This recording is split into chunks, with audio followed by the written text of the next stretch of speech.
அன்பான கர்த்தருடைய பிள்ளைகளே, சுகமாருங்கள், ஆசீர்வாதமாருங்கள். ஏராளம் நன்மைகளை நினைப்பதற்கு மேலாகவே நீங்கள் பெற்று வாழ்ந்திருக்க தேவன் உதவி செய்வாராக. இந்த காலை தியானத்துக்காக சங்கீதம் 34 சங்கீதம் 17வது வசனம். நீதிமான்கள் கூப்பிடும்போது கர்த்தர் கேட்டு அவர்களை அவர்களுடைய எல்லா உபத்திரங்களுக்கும் நீங்களாக்கி விடுகிறார். நீதிமான்கள் கூப்பிடும் பொழுது கர்த்தர் கேட்டு அவர்களை அவர்களுடைய எல்லா உபத்திரங்களுக்கும் நீங்களாக்கி விடுகிறார். எல்லா உபத்திரங்களுக்கும் நீங்களாக்கி விடுகிறார். எத்தனையோ உபத்திரங்கள் நம்மை சூழ்ந்திருக்கலாம். வெளியே சொல்கிற அளவுக்கு ஒரு சில காரியங்கள் மற்றவங்களுக்கு தெரியும், நமக்கு மிக தெளிவாக தெரியும். எத்தனை உபத்திரவங்கள், வேலையில் உபத்திரவங்கள், வீட்டிலே உபத்திரவங்கள், ஊழியத்திலே உபத்திரவங்கள், நம்முடைய டெவலப்மெண்ட்டுக்காக எடுக்கிற ஒவ்வொரு முயற்சிகளிலும் போராட்டங்களும் உபத்திரவங்களும், எல்லா உபத்திரங்களுக்கும் நீங்களாக்கி கர்த்தர் உங்களை விடுவிப்பார்கள். எத்தனையோ உபத்திரங்கள் மத்தியிலே நீங்கள் சிக்கி தடுமாறி கொண்டிருக்கிறார். என்றைக்குமே உங்களை உபத்திரப்பட கர்த்தர் அனுமதிக்க மாட்டார். எல்லா உபத்திரங்களுக்கும் நீங்கள் ஆக்குவார். யோபை குறித்து நமக்கு தெரியுமே, சகலவற்றையும் இழந்தானே. அப்படி ஐஸ்வர்யத்தை இழந்தான், மிருக ஜீவன்களை இழந்தான், வேலைக்காரர்களை இழந்தான், வேலைக்காரிகளை இழந்தான், பிள்ளைகளை இழந்தான், அவருடைய அழகை இழந்தான், கனத்தை இழந்தான், ஸ்டேட்டஸை இழந்தாங்க. எல்லாவற்றையும் இழந்து உடைக்கப்பட்டு நொறுங்கி கிடந்தான்.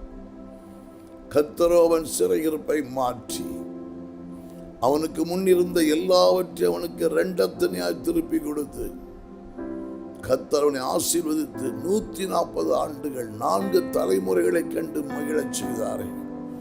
எல்லா உபத்திரவங்களுக்கும் அவனை நீங்களாக்கி விடுவித்தார். கர்த்தர் பட்சத்தில் இருக்கிறார். நம்முடைய தேவன் நீதிமான்களின் தேவன். நீதிமான்கள் கூப்பிடும் பொழுது கர்த்தர் கேட்டு அவர்களை அவருடைய எல்லா உபத்திரங்களுக்கும் நீங்களாக்கி விடுவிக்கிறார். எத்தனை உபத்திரங்கள் உங்களை சூழ்ந்திருந்தாலும் எல்லா உபத்திரங்களும் காணாமல் போயிருங்க. எல்லா உபத்திரங்களையும் கர்த்தர் நீங்களாக்கி உன்னை விடுவித்து வாழ்ந்திருக்க செய்வார். யோசேப்பை பாருங்கள், எத்தனை உபத்திரவங்கள். கானான் தேசத்தில் அவன் சகோதரர்களால் உபத்திரவங்கள். எகிப்துக்கு வந்த பிறகு எகிப்தில் போராட்டங்கள், உபத்திரவங்கள், அநியாயமாய் குற்றம் காட்டப்பட்டான். கானானிலும் உபத்திரம்தான், எகிப்திலும் உபத்திரம்தான். கானானிலும் சகாயம் இல்லை, எகிப்திலும் சகாயமற்றவனாகவே காவல் கிடங்களை கிடைக்கிறான். எல்லா உபத்திரங்களுக்கு கர்த்தர் நீங்களாக்கி அவனை விடுவித்து அவனை எகிப்தில் 80 ஆண்டுகள் ராஜரீகமாய் உயர்ந்திருக்க செய்தார். எல்லா உபத்திரங்களுக்கும் கர்த்தர் நீங்களாக்குவோம். ஒரு சில காரியமா இருந்தால் 4 பேற்ற சொல்லலாம். ஏராளம் உபத்திரவங்கள், என்ன செய்தாலும் உபத்திரத்தை தான் முடிகிறது. காரணம் இல்லாமல் வருகிற உபத்திரவங்கள், போராட்டங்கள், என்ன செய்ய முடியும்?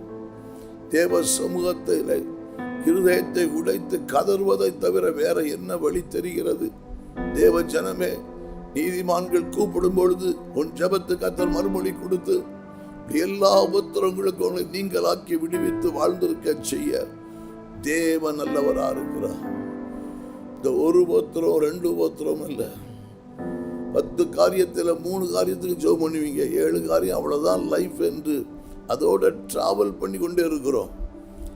இயேசுவின் நாமத்தில் சொல்லுகிறேன், அத்தனை உபத்திரங்களுக்கு நீங்களாக்கி கர்த்தர் உங்களை விடுவிக்க உண்மையுள்ளவராக இருக்கிறார். தேவனுக்கு தெரியப்படுத்துங்க.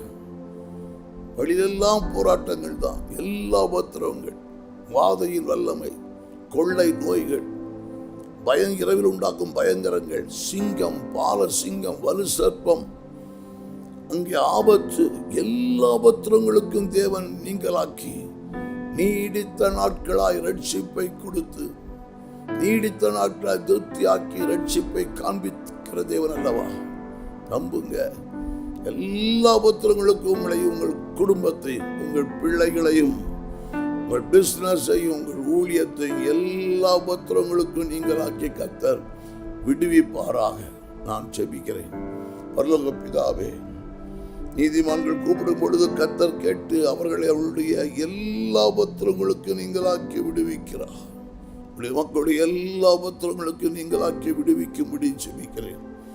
இந்த நாளிலே பர்த்டே காணக்கூடிய, மேரேஜ் டே காணக்கூடிய மக்களுக்காக ஜெபிக்கிறேன்.